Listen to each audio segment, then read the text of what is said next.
आणि जळगाव दोन्ही मतदारसंघातील दोन्ही उमेदवार एक रक्षाताई खडसे आणि स्मिताताई वाघ या दोघांचेही उमेदवारी अर्ज मी या ठिकाणी दाखल केलेले आहेत।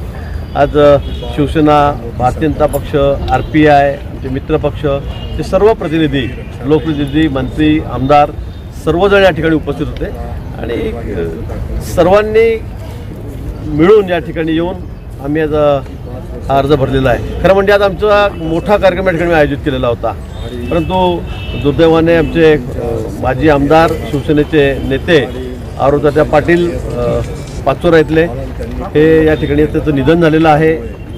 गेल्या महिनाभरापासून ते आजारी होते, बॉम्बे हॉस्पिटलला ॲडमिट होते आणि त्यामुळे आता आम्ही आज जवळपास सर्व कार्यक्रम या ठिकाणी रद्द केलेले आहेत। तर फॉर्म भरणं, त्यांना श्रद्धांजली वाहणं एवढाच कार्यक्रम आम्ही या ठिकाणी ठेवलेला आहे। परंतु मी पुन्हा सांगेल की जळगाव जिल्हा हा भाजप सेनेचा, RPIचा बालेकिल्ला आहे आणि गेल्या अनेक वर्षापासून आपण बघतात की खासदार जे आहेत दोन्ही ठिकाणी हे भारतीय जनता पक्ष निवडून येत आहेत आणि यावेळेला मोठ्या मताधिक्याने, अतिशय मोठ्या मताधिक्याने दोन्ही उमेदवार आमचे या ठिकाणी विजय होतील। एक हिंदी में बाइट दीजिए।